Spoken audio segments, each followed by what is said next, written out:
Good evening Bezawada, బాగున్నారా?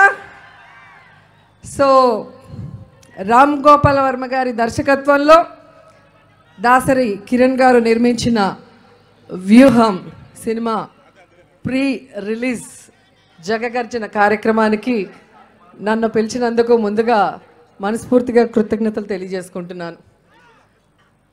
ఈరోజు ఈ వ్యూహం సినిమా గురించి మాట్లాడే ముందు దీని వెనకున్న వ్యూహకర్త గురించి కొన్ని మాటలు మాట్లాడాలి.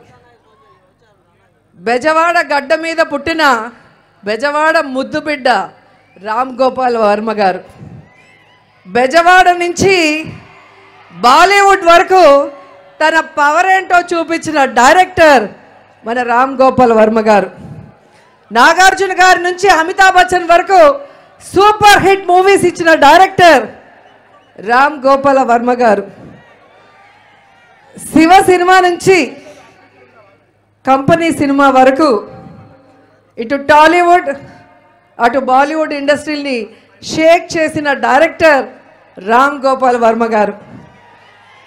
ఈరోజు తెలుగు ఇండస్ట్రీలో మోస్ట్ పాపులర్ సక్సెస్ఫుల్ డైరెక్టర్స్ అందరూ కూడా ఎవరైతే ఉన్నారో వాళ్ళందరూ కూడా రోల్ మోడల్గా ఇన్స్పిరేషన్గా తీసుకునే వాళ్ళ గురువు రామ్ గోపాల్ వర్మ గారు.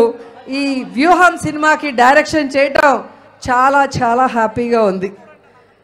ఎందుకంటే ఎవరైనా సినిమా తీసి రిలీజ్ చేస్తేనే హిట్ అవుతుంది, కానీ రామ్ గోపాల్ వర్మ గారు సినిమా అనౌన్స్ చేస్తేనే హిట్ అవుతుంది. రామ్ గోపాల్ వర్మ గారు అంటే ఓ సెన్సేషన్ అనేది అందరికీ తెలిసిన విషయం. ఎప్పుడైతే ఈ వ్యూహం సినిమా టైటిల్ని అనౌన్స్ చేశారో సైకిల్ పార్టీకి షేక్ అయిపోయింది.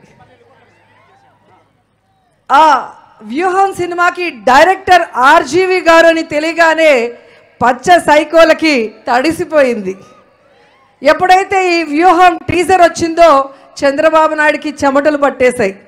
ఎప్పుడైతే వ్యూహం ట్రైలర్ వచ్చిందో లోకేష్ గాడికి వణుకు పుట్టి పరుగులు తీశాడు. అంటే ఈ సినిమా సంథింగ్ స్పెషల్ అవునా కాదా?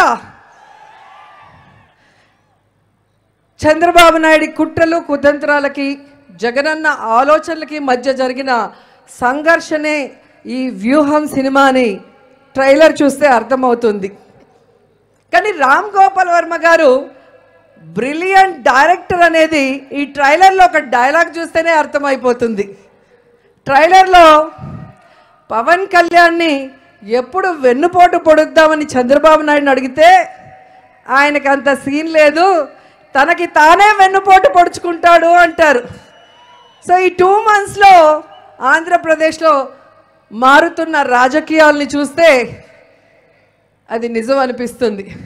ఎందుకు పనికిరాని పప్పు కూడా పవన్ కళ్యాణ్ సీఎం కాలేడు, అతనికి సమర్థత లేదు అని చెప్పాడు. అంటే రాజమండ్రి జైల్లో వెళ్ళి తన ఫ్యాన్స్ని, తన సామాజిక వర్గాన్ని, తన జన సైనికుల్ని చంద్రబాబు నాయుడికి అమ్మేసి తనని తాను వెన్నుపోటు పొడుచుకున్నాడు అనేది ఈరోజు స్పష్టంగా కనిపిస్తున్న నిజం.